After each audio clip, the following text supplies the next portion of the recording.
les debe haber aparecido un mensajito que dice que se ha iniciado la grabación y le está informando a todos, por si acaso. ¿Ya, chiquillos? Entonces comencemos. La clase de hoy es principalmente de descubrimiento y conquista. ¿Habían escuchado estos dos términos? Descubrimiento y Sí. conquista. Sí, claro.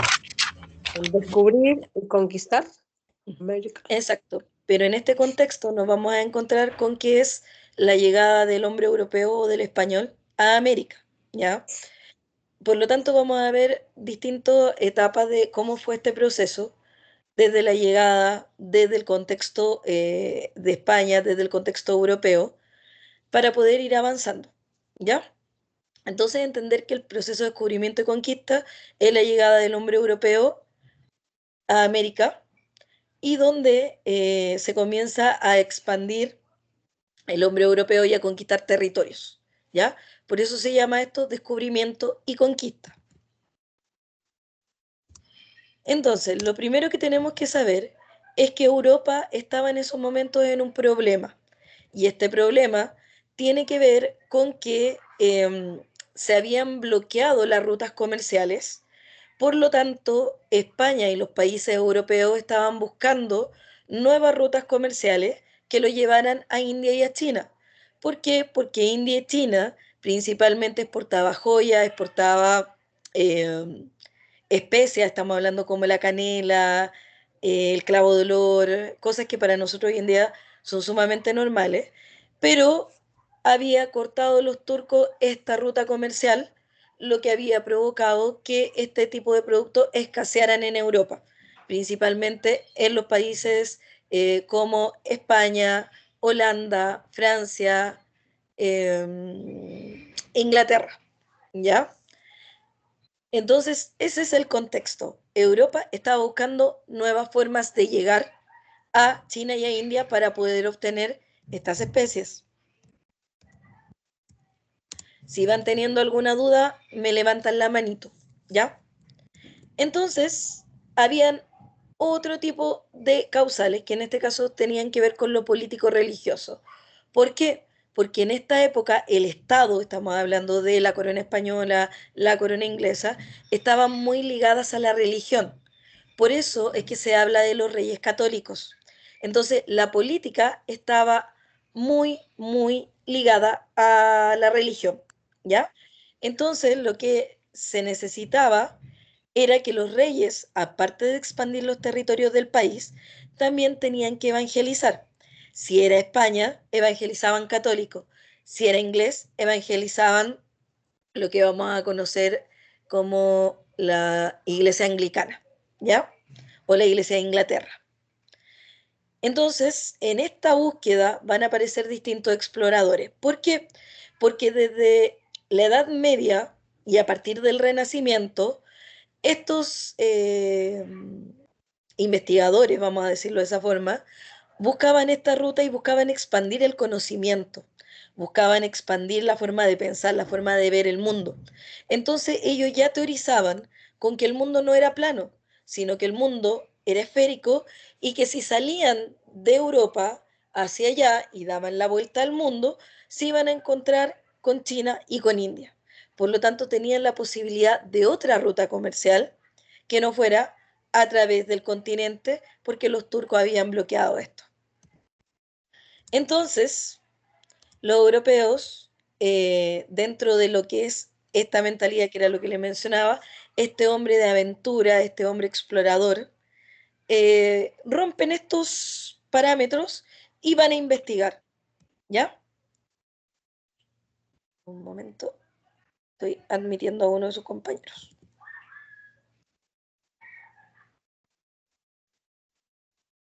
Denme un momento, chiquillo, para dar la diapositiva. Miren que mi computador es lentito.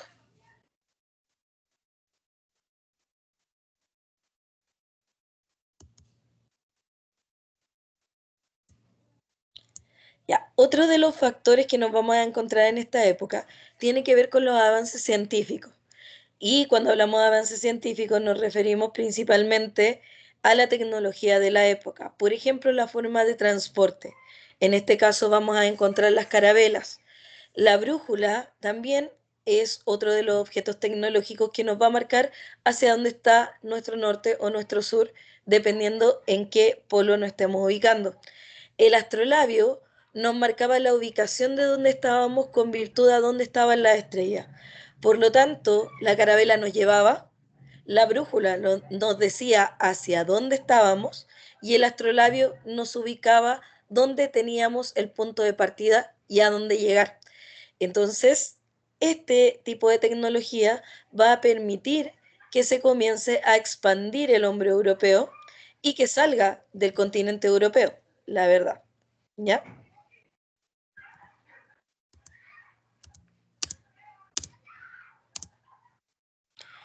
Entonces, los reyes católicos, que está acá, que es Isabel la Católica, principalmente va a buscar la forma de expandir España. Y en eso llega Cristóbal Colón a presentar esta propuesta, que es donde él dice, si nosotros salimos de este lugar de España y damos la vuelta hacia acá, nos vamos a encontrar con China y con India. Por lo tanto, necesito que ustedes me ayuden a través de qué, que me financien. Y aquí hay toda una historia donde Isabel la Católica vende sus joyas y financia la expedición de Cristóbal Colón. Sale de España desde el puerto de Maderos o puerto de Palos, como se conoce también, en 3 carabelas, la Pinta, la Niña y la Santa María. ¿Ya? Saliendo de allá el 3 de agosto de 1942 y llegando el 12 de octubre del mismo año. Por lo tanto, si se dan cuenta, el camino no fue muy largo, considerando la época. Por otro lado, va a llegar a lo que actualmente es el archipiélago de las Bahamas. Estamos hablando del sector de Centroamérica, ¿ya? Y básicamente Cristóbal Colón piensa que llegó a la India. Por lo tanto, bautiza como los indios a los indígenas que estaban en esos momentos en el territorio de las Bahamas. Hasta aquí, chiquillos. ¿Alguna duda, alguna consulta? ¿Me van siguiendo la idea? Sí, profe, sí. Gracias por contestar. Miren que a veces me siento hablando solita y es como, Sí, profe, hay todo alguien súper. ahí. Sí, le entiendo. Se entiende, se entiende muy bien. Tanto silencio, parece que usted estuviera en el desierto ahí con Colón o algo. Por supuesto, por supuesto. Y ahí ya me siento que hay alguien ahí, alguien me quiere atender. Ya, entonces, como Cristóbal Colón bautiza a estos habitantes como indios, es pensando que él había llegado a la India. Por eso es que le decía a los indios. Más tarde, este término se va a acuñar como un término peyorativo. Generalmente el indio y el apellido que le ponen, ¿cierto? Pero principalmente es por eso, porque Cristóbal Colón piensa que llega a la India y se da cuenta, por supuesto, de que había llegado él. Ahora, importante saber que Cristóbal Colón murió pensando que había llegado a la India. Él nunca se enteró que había llegado a un nuevo continente. ¿Ya? Es súper importante saber eso. Entonces, una vez que llega Cristóbal Colón y que ya se dan cuenta que están en un nuevo continente, para esta altura Cristóbal Colón ya había muerto y había entregado todo su legado a la corona española, se van a repartir los países europeos los territorios americanos. ¿Ya? En ese tiempo todavía no se llama América.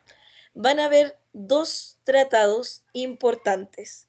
El primero es la bula intercaetera, que es un dictamen papal que va a ubicar que este pequeño territorio de acá, esta puntita del continente, la que estoy marcando, era para los demás países europeos, mientras que el resto del continente era exclusivamente para España. Obviamente el Papa, que era español, iba a favorecer a España.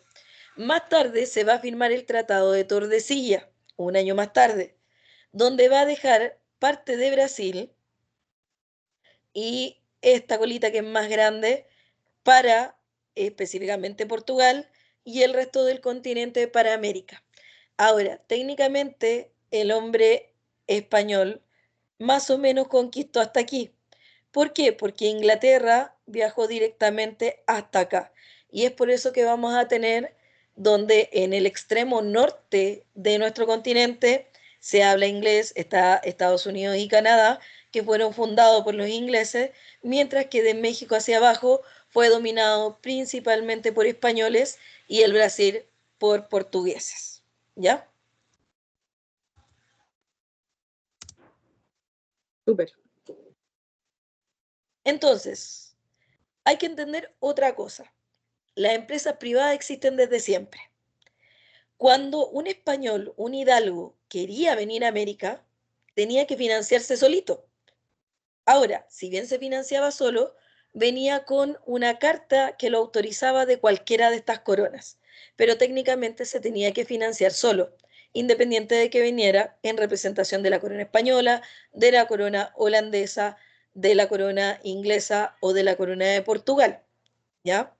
Porque de lo contrario no podía emprender la empresa y el Estado, en este caso la corona española, no iba a financiar para que llegaran acá. Por lo tanto, se les pedía a estos hidalgos que financiaran lo que era su viaje y tenían que venir, eso sí, con la autorización de la corona y también conquistar en nombre de la corona. Entonces era básicamente como que le otorgaban el permiso, ya, usted puede ir a conquistar, pero siempre y cuando sea a nombre de nosotros, porque de lo contrario no le autorizo que vaya a conquistar.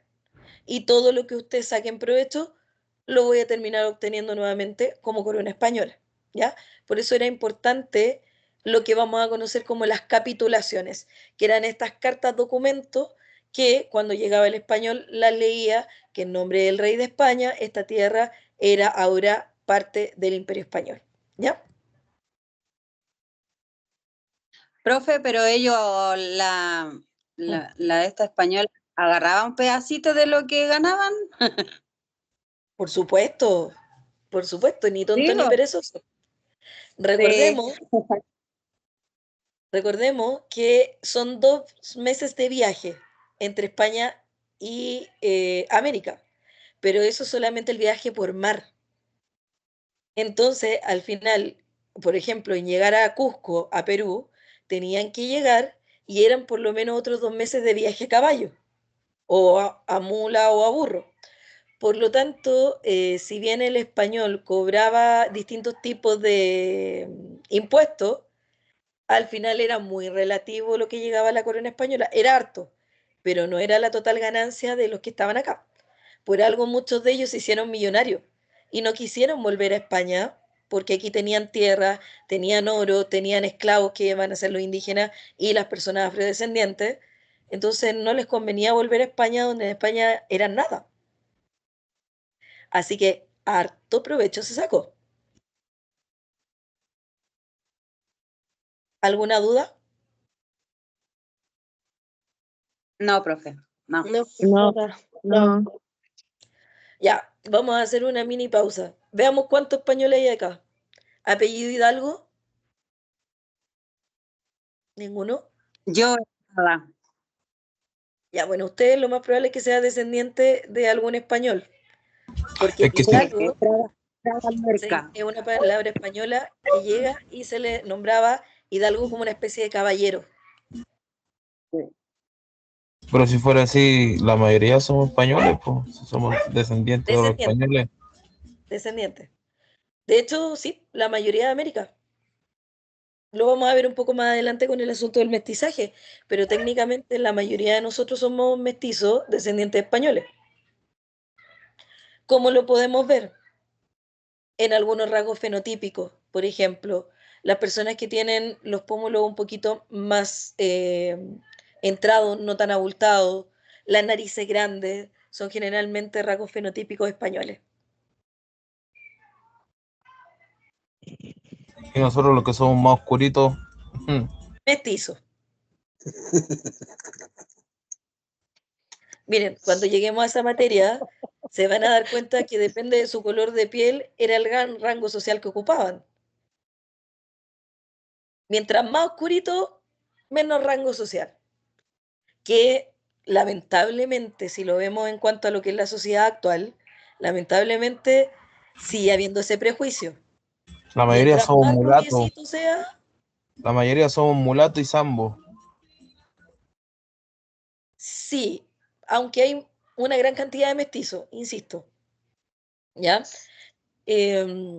Por ejemplo, rasgo españolizado en una mujer era una mujer alta, alta para la época, para el canon de la época, estamos hablando de 1,60 m, de piel muy clara, pálida, de pelo muy oscuro, cejas muy pronunciadas. Ese era como el canon de la mujer española. Mientras que el canon de la mujer mapuche, que era también delgada, muy alta, un poquito más regordete en cuanto a lo que son los pómulos, en cuanto a que tenía mayor cantidad de volumen en pecho y en cadera, y de tez un poquito más oscura. Sí, por supuesto, Julio, eso yo creo que lo tenemos más que claro y hoy en día somos más conscientes de eso que muchas cosas. Ahora, el asunto es si nosotros seguimos dejando que nos saquen, porque lo hemos permitido. Estamos jodidos, profe. Estamos jodidos. Ellos tienen el control. Ellos tienen el agua, tienen la luz, tienen las tierras en el sur, tienen todo. Ellos tienen el Bueno, control de nosotros, como siempre. en el caso del sur no son los españoles, son los alemanes y los italianos, Son europeos. al final. ¿Ya? Sigamos con la materia, chiquillos. Entonces, otra cosa por la que venían también este grupo, porque la corona se obligaba a hacerlo, los obligaba, era ya, vaya, conquiste, hágase rico, pero usted tiene que ir en nombre de Dios. ¿Por qué? Porque nosotros somos los reyes católicos. Por lo tanto, su deber como representante en América es que todo aquel que no crea en Dios, que sea infiel, sea convertido al catolicismo. Y la verdad es que los españoles fueron bastante inteligentes para hacer esta conversión. ¿A qué me refiero con esto? No llegaron y eliminaron a los dioses americanos. Estamos hablando de la Pachamama, de Tentrénica y Cabilú en el mundo mapuche, del Inca, del dios Inca en Perú, sino que se dedicaron a reemplazar figuras, que es lo que nosotros hoy en día llamamos sincretismo cultural. Un tremendo ejemplo de este reemplazo de la figura del dios es la fiesta de la tirana. ¿A quién se le baila en la fiesta de la tirana?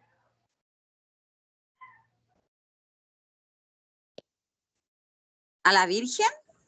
A la Virgen. ¿Sí? Sí, a la Virgen, no me acuerdo cómo se llama la Virgen, la verdad, pero se le baila a una Virgen. Eso, De me hecho, se parece le que es llama la la Virgen de Santa la Teresa Tirana. de Calcuta. No tengo idea. No, se le llama la Virgen de la Tirana, pero no me acuerdo qué Virgen es. Entonces, ¿qué es lo que pasa? Que la Virgen fiesta del de la Carmen. Tirana, gracias, la Virgen del Carmen. La fiesta de la Tirana originalmente era una fiesta pagana a la Pachamama, a la tierra. ¿Y qué es lo que pasa? Se saca la figura de la Pachamama, se pone la figura de la Virgen del Carmen y seguimos teniendo la misma fiesta, pero ahora con religión católica. Entonces, eso es lo que se llama sincretismo cultural. Y eso fue lo que hicieron los españoles a lo largo de toda América. Si empiezan a revisar las festividades religiosas, se van a dar cuenta que la mayoría es de origen pagano. ¿A qué se refiere esto? De origen indígena, pero que al final terminan alabando a un dios del panteón católico. Estamos hablando de la Virgen, a Jesucristo o a Dios. ¿Ya? Chiquillo, con esto no estoy en contra de la religión católica ni nada, le estoy explicando solamente el contexto. ¿Ya? Ya, Ay, me profe. carga. Entonces, toda esta situación va a ser impulsada porque los españoles buscaban fortuna y buscaban riqueza.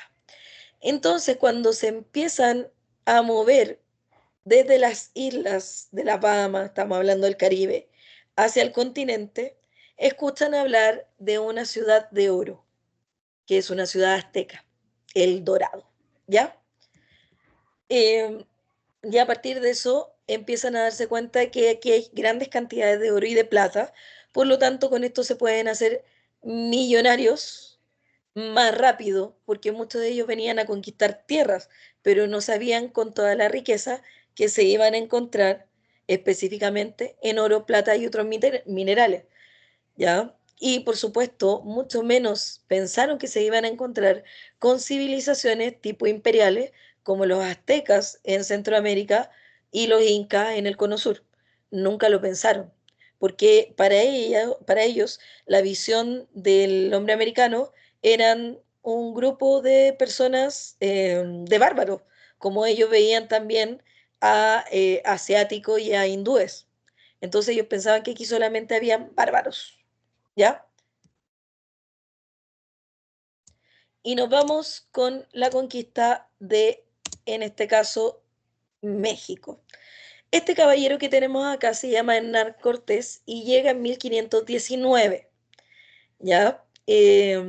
La verdad es que aquí hay como una especie de leyenda en cuanto a que lo que ocurre es que los aztecas estaban esperando a Quetzalcóatl, que era un dios del panteón azteca, que era la serpiente emplumada, que decía que iba a retornar a la vida.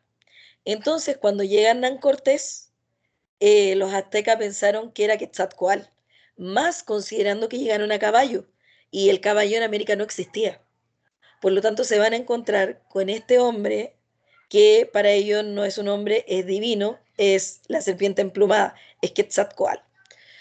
Entonces, Hernán Cortés captura muy rápido el imperio azteca, elimina al emperador, en este caso, no me acuerdo cómo se llama el azteca, pero elimina al emperador y se toma la ciudad para empezar a gobernar y corta su sistema. Es muy rápido el proceso de conquista, por lo menos en México. Más tarde en Perú va a ser muy parecido. Acá está el emperador, Moctezuma, ¿ya? Entonces, hay un hito que se llama la Noche Triste, que es donde los españoles casi son derrotados, pero había un grupo de indios amigos de los españoles. ¿A qué se refiere con esto? Resulta que el imperio azteca se fue expandiendo en virtud de conquistar pequeños pueblos y otras culturas, traerlos a los templos, llevarlos para sacrificio, cortarle la cabeza y sacarle el corazón. Por lo tanto, muchos de los pueblos que vivían alrededor de los aztecas estaban en contra del imperio y encontraron que era mejor manera apoyar al español para eliminar el imperio azteca.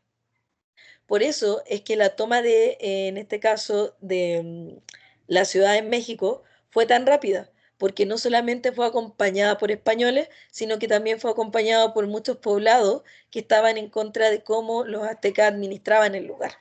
¿Ya? Y con eso termina cayendo rápidamente lo que es el imperio azteca. Luego nos vamos a Perú, donde nos vamos a encontrar con la familia Pizarro, especialmente con los hermanos Pizarro y más especialmente con Francisco Pizarro, quien llega y se encuentra con un incanato debilitado. ¿Por qué? Porque estos dos hermanos, Atahualpa y Huáscar, estaban peleando por la sucesión del trono del incanato. Entonces, cuando llega, Francisco Pizarro apoya a uno para derrotar al otro y después captura al hermano que había sido el ganador y termina tomando el incanato y termina eliminando el sistema político que ellos tenían. El incanato estaba dividido en 4 suyos. Nunca me acuerdo bien de los suyos, chiquillos, pero está el antes suyo, el Coya suyo, el Tahuantín suyo. Y hay otro más. ¿Y qué era lo que ellos hacían? Tenían dividido en estos 4 sectores, vamos a decir 4 comunas. Entonces, sí, la comuna central cosechaba maíz, la comuna que estaba en la costa pescaba, la otra comuna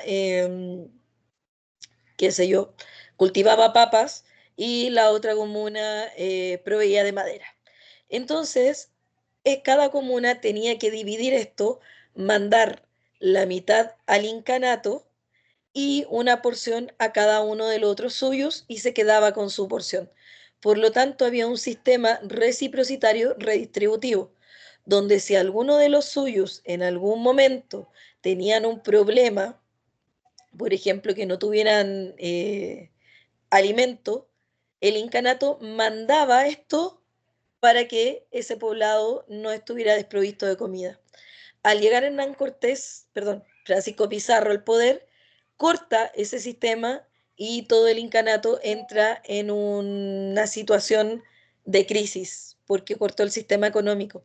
Por lo tanto, pasaron un momento de gran hambruna hasta que se instauró el sistema comercial que venía desde España.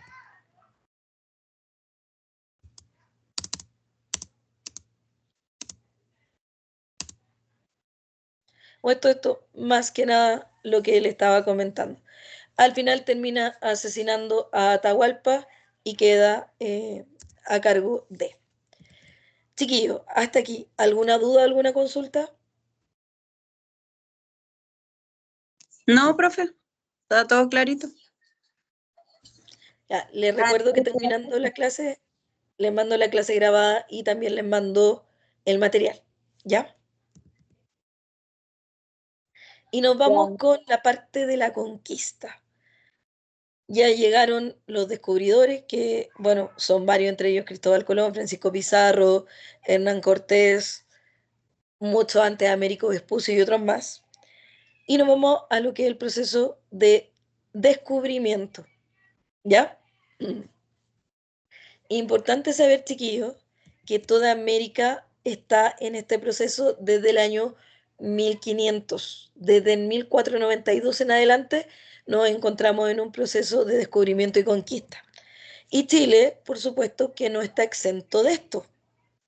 Chile particularmente va a ser uno de los sectores que va a ser más cotizado por su geografía y también porque algunos mapuches, para atraer y poder eliminar a las primeras expediciones, indicaron que era un valle con mucho oro, con muchas riquezas, por lo menos el Valle Central, ¿ya? Entonces, importante, dos preguntas. ¿Quién descubrió Chile?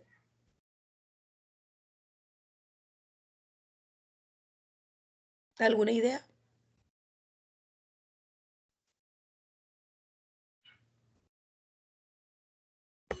No, profe, no estábamos ahí nosotros, no nos acordamos. No, profe, no sé. Al final, profesora, según lo que usted Diego explica, Almagro. ya estaba Diego descubierto porque teníamos pueblo originario Almagro. aquí en Chile. ¿O estoy mal? Ya, miren, lo que pasa es que hay una historia. Ahí está, volvimos, que se había caído. Ya. Dice que, profesora, disculpe, dice que el descubrimiento por tierra en Chile fue Diego de Almagro. Sí, Diego Almagro. Bien. ¿Y por mar? Gracias, Iván. Américo Vespucio.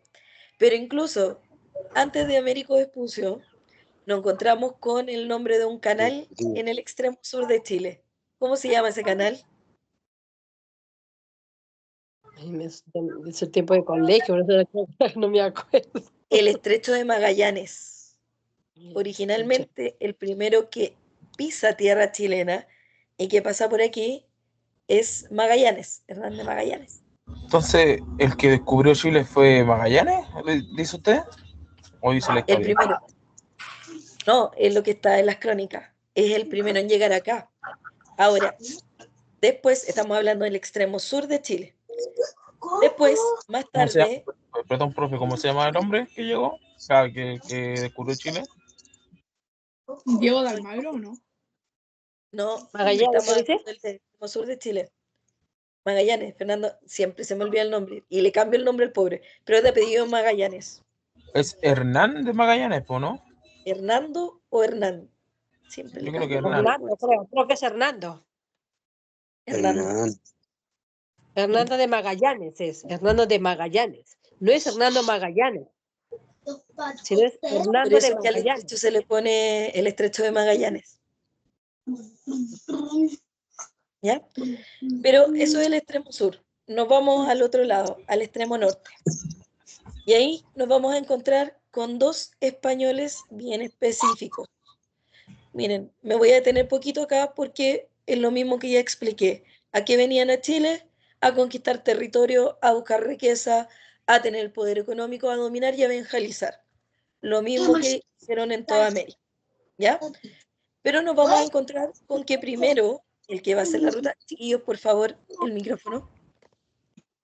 El primero que va a hacer la ruta es este caballero que tenemos acá, que es don Diego de Almagro, que va a salir de Cusco con 300 yanaconas y una hueste de alrededor de 20 españoles, y se va a venir por lo que es la cordillera de los Andes. Entonces, al venirse por la cordillera, sin preparación, ¿qué es lo que le pasa a la gente que va a la cordillera sin preparación? Se congela, güey. Se congela. Cuentan las crónicas que más de un español perdió los dedos de los pies porque se le congelaron y muchos yanaconas murieron en el camino. Ahora, Profe, perdón, llega, se me fue, me entró la duda. ¿Quién fue el que descubrió Santiago de Chile? ya, es que todavía no llegamos ahí. Ah, ya, Todavía no estamos en llegamos el a norte Santiago. todavía, vale.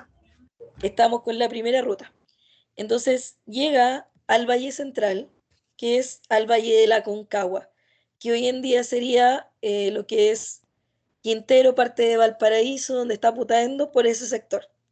Ahí llega lo que es Almagro. Se encuentra con indios hostiles, se encuentra con mapuches hostiles, por lo tanto, como ve que este valle no tenía oro, no tenía riqueza, no tenía nada, decide devolverse. ¿Y por dónde se devuelve? Para no pasar por la cordillera, se devuelve por el desierto, el otro extremo. Sabemos que el desierto que tenemos en Chile es el más árido del mundo, por lo tanto estamos hablando que es el más seco. Murió la otra mitad del contingente y prácticamente llega solo a Cusco endeudado y lo encierran. Ahí termina la historia de Diego de Almagro. Más tarde, eh, aquí está Diego de Almagro, chiquillo, esta imagen generalmente súper conocida de este hombre. Pero resulta de que, si bien ahí termina la historia de Diego de Almagro, no es la última vez que influencia la historia de Chile. En la cárcel es visitado por Pedro de Valdivia y Diego de Almagro habla de lo lindo que era este sector, pero le dice a Pedro de Valdivia que la verdad es que no es bueno venir para acá porque no hay oro, no hay riqueza, por lo tanto no es un viaje acertado. Al final, ¿qué es lo que ocurre? Que Pedro de Valdivia, encantado porque él lo que buscaba no era principalmente tener riqueza, sino que lo que buscaba era trascender en la historia, era que su nombre fuera recordado. La verdad es que lo logró, sí, lo logró, hasta el día de hoy lo estudiamos. Él lo que pretendía era fundar un nuevo virreinato. Lo que pasa es que Chile se quedó en capitanía, pero básicamente lo que quería era ser un virrey, que su nombre quedara en la historia.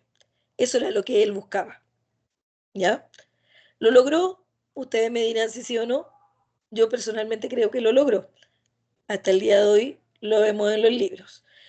Él va a conocer a Inés Suárez o Inés de Suárez. Pedro de Valdivia era casado, pero se amanceba con Inés de Suárez, quien lo va a ayudar a venir a Chile. Y nos vamos a encontrar con que ellos van a salir de Cusco, se van a venir por Arica y van a venirse por la ruta del desierto, porque en virtud de lo que había hecho Almagro antes, era más fácil moverse por el desierto que moverse por la cordillera.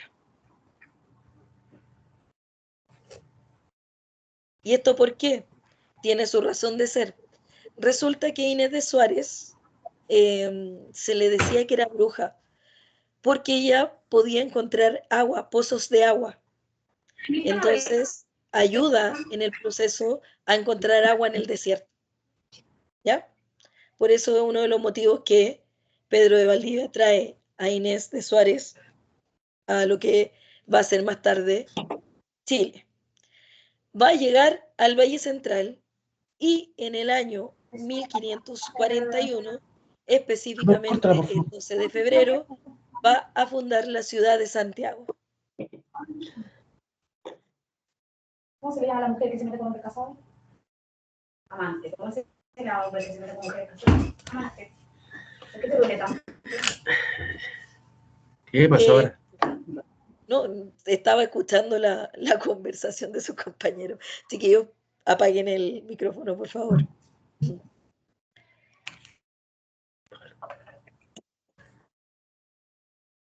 Es que estaba escuchando y efectivamente hoy en día le llamamos amante, en ese tiempo era mancebo, ¿ya?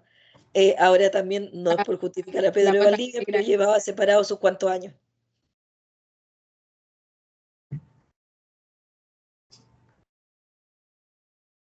Ya, disculpa. Entonces, el 12 de febrero de 1541 se funda Santiago, llamado Santiago del Nuevo Extremo. Así es como se va a fundar Santiago, para diferenciarlo con la ciudad de Santiago de España, porque en España hay una ciudad llamada Santiago, ¿ya? Por eso se le va a llamar Santiago del Nuevo Extremo, o de la Nueva Extremadura. Y acá tenemos a Pedro de Valdivia, que este retrato también es súper conocido y que lo pueden encontrar en cualquier libro. Esto es un retrato de cómo se veía a principios de la colonia el Valle Central, el Valle del Mapocho. Esto es lo que hoy en día conocemos como la Chimba, lo que hoy en día estaría el Cementerio General y el Cementerio Católico. Esa es una ilustración que se hizo durante la época, años más tarde en realidad, pero es bastante cercana. Ya esto me lo voy a saltar. Acá tenemos una ilustración de cómo se pensó que se veía Pedro de Valdivia al momento de leer este texto y de fundar Santiago. Básicamente lo hace en el Cerro Huelen, hoy en día Cerro San Cristóbal, que era una posición estratégica porque de ahí podía ver todo el Valle Central y podía ver dónde venían los enemigos y había agua específicamente que es necesaria para sobrevivir.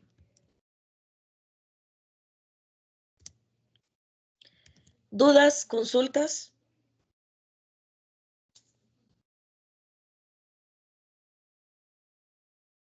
No, profe, todo claro. Profe, yo tengo una consulta. ¿Quién Cuente. llegó primero? ¿Quién llegó primero por el lado norte que descubrió Chile? Porque se habla de dos personajes. Se habla de Cristóbal Colón y Diego de Almagro, ¿que era el otro? Ya. Cristóbal Colón llega a Centroamérica. Él descubre América. ¿Ya? Almagro llega primero a Chile por el lado norte y luego llega Pedro de Valdivia a fundar Santiago. ¿Allí? Ya terminó la clase. Ah, Y no- ok, gracias. Perdón, no se supone que Chiquillos, Hernández levanten la manito. Magallanes era Levanten la manito porque si no, no entiendo, hablan varios al mismo tiempo. ¿No se supone que Hernández Magallanes fue el que descubrió Chile de los Sí, primeros? por el extremo sur. Y fue años Y, antes de la llegada de Almagro y de Valdivia. y después fueron ellos. O sea, técnicamente los tres descubrieron Chile. Uno por el extremo sur, los otros dos por el extremo norte, y el que se termina quedando es Pedro de Valdivia. Ok, vale, vale. Eduardo, no te preocupes, la clase está grabada y se la voy a mandar dentro de un ratito. ¿Ya? Chiquillo, Muchas ¿alguna otra gracias. duda? Hoy, discúlpenme, cada vez tengo peor la voz.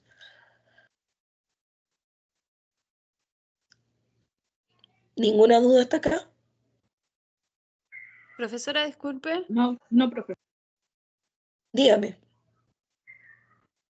¿Nos va a enviar la clase al correo? ¿Cómo fue lo que dijo? Es que en delante me costó mucho ingresar y se me salía y no escuché eso.